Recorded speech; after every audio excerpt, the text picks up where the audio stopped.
नमस्कार, मैं हूं अंकुर और आप देख रहे हैं सत्य हिंदी का न्यूज बुलेटिन। एक नजर अब तक की सुर्खियों पर। इजरायली डिफेंस फोर्स यानी आईडीएफ ने कहा है कि उत्तरी गजा में एक किंडरगार्टन और एक प्राइमरी स्कूल के अंदर आईडीएफ सैनिकों को आरपीजी, मोर्टार गोले और अन्य हथियार मिले हैं। आईडीएफ ने कहा है कि किंडरगार्टन में खिलौने रखने चाहिए, घातक हथियार नहीं। इससे पहले आईडीएफ ने कई स्कूलों पर बमबारी की, हालांकि उनमें कक्षाएं नहीं चल रही हैं।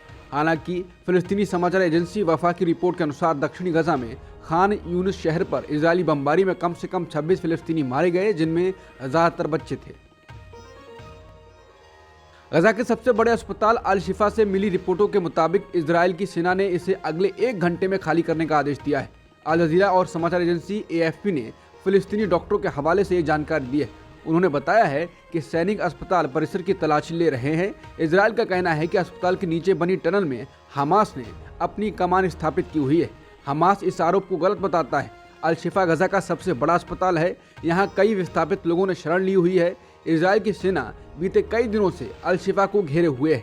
बुधवार को सेना ने अस्पताल परिसर में दाखिल हो गई थी। अमेरिका के राष्ट्रपति कार्यालय और संयुक्त राष्ट्र ने कहा है कि इजरायल की ओर से गजा में ईंधन जाने पर लगाई गई रोक में दी ढील पर्याप्त नहीं है। बता दें, इजरायल ने गजा में हर दिन तेल के 2 टैंकर ले जाने की इजाजत दी है। व्हाइट हाउस और संयुक्त राष्ट्र का कहना है कि गजा के मानवीय संकट को देखते हुए ये काफी नहीं है।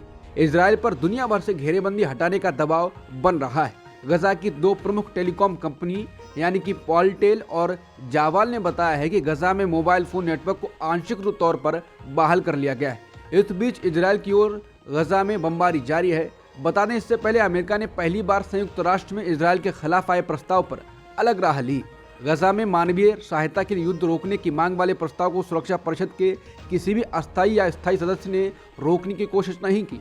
अमेरिका, जो अक्सर ही इस तरह के किसी भी प्रस्ताव को वीटो कर देता था, वो भी वोटिंग के दौरान गैर हाजिर हो गया, जिसके बाद कहा जाने लगा कि अमेरिका के कारण सुरक्षा परिषद में इजरायल के हितों की रक्षा होती रही है।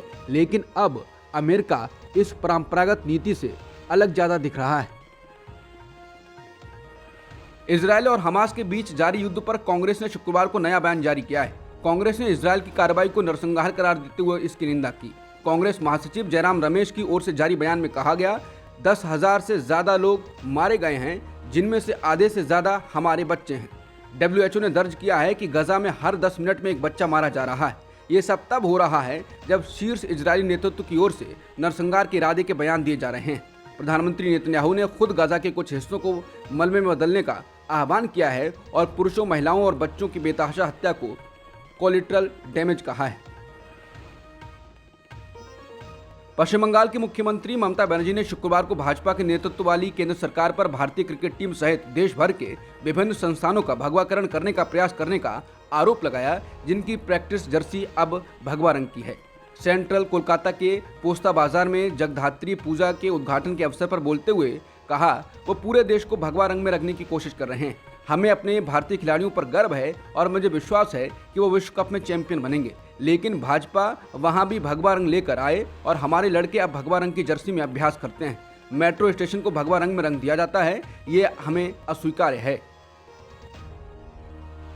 उद्धव ठाकरे गुट के 3 नेता आदित्य ठाकरे, सुनील शिंदे और सचिन अहीर के खिलाफ मुंबई पुलिस ने केस दर्ज किया है। मुंबई के एनएम जोशी पुलिस स्टेशन में तीनों नेताओं के खिलाफ आईपीसी की धारा 143, 149, 326 और 447 के तहत मामला दर्ज किया गया है। मीडिया रिपोर्ट्स के मुताबिक ये मामला डेलाइल रोड ब्रिज लेन के उद्घाटन के सिलसिले में दर्ज किया गया है। दरअसल ये ब्रिज लगभग तैयार है, लेकिन उद्घाटन का एनओसी नहीं मिला है। उद्धव गुट के नेताओं का कहना है कि लोगों को दिक्कतें हो रही, इसीलिए ब्रिज को लोगों के लिए खोल दिया गया। अब जबरन ब्रिज खोलने के मामले में आदित्य सहित अन्य नेताओं पर एफआईआर हुआ है। कांग्रेस नेता राहुल गांधी के खिलाफ मानहानि का केस करने वाली बीजेपी विधायक पूर्णेश मोदी को शुक्रवार को पार्टी ने बड़ी जिम्मेदारी सौंपी। बीजेपी ने पूर्णेश मोदी को दादरा नगर हवेली और दमन का राज्य प्रभारी नियुक्त किया है। वहीं दुष्यंत पटेल को प्रदेश सह प्रभारी नियुक्त किया गया है। 58 वर्षीय पूर्णेश मोदी 3 बार के विधायक हैं। वो ओबीसी समुदाय से आते हैं और पेशे से वकील हैं। पहली बार 2013 में सूरत पश्चिम सीट से उपचुनाव जीतकर वो विधायक बने थे। फिर 2017 और 2022 में उसी सीट से चुने गए थे। पिछली बार वो 1 लाख वोटों के अंतर से जीते थे। उत्तरकाशी टनल में फंसे 40 मजदूरों को बाहर निकालने में अभी तक कोई ठोस कामयाबी नहीं मिली है। इन मजदूरों को वहां फंसे करीब 144 घंटे से ज्यादा का वक्त बीत चुका है।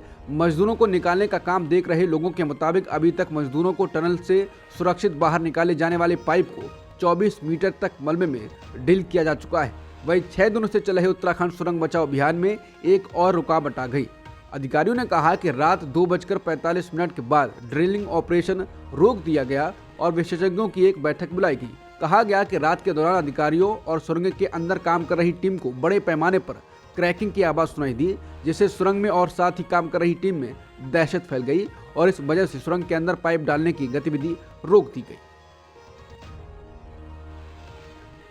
चैट जीपीटी बनाने वाली कंपनी ओपन एआई ने शुक्रवार को अपने सीईओ सैम ऑल्टमैन को बर्खास्त कर दिया है। कंपनी ने एक बयान में कहा कि बोर्ड ने उनकी नेतृत्व क्षमता पर भरोसा खो दिया है। इस घटनाक्रम के चंद घंटों बाद इस कंपनी के सह संस्थापक और अध्यक्ष ग्रेग ब्रॉकमैन ने घोषणा की कि उन्होंने पद छोड़ दिया है। यह घटनाक्रम ऐसे समय हुआ है जब भारत में पीएम मोदी, रश्मिका मंदाना, कटरीना कैफ और काजोल सहित कई बॉलीवुड अभिनेत्रियों के डीफेक मामले सामने आए और इसे एआई का बेहतर औजार नहीं माना गया। अब तक की सुर्खियों में इतना ही। बाकी खबरों के लिए बने रहिए सत्यहिंदी.com के साथ।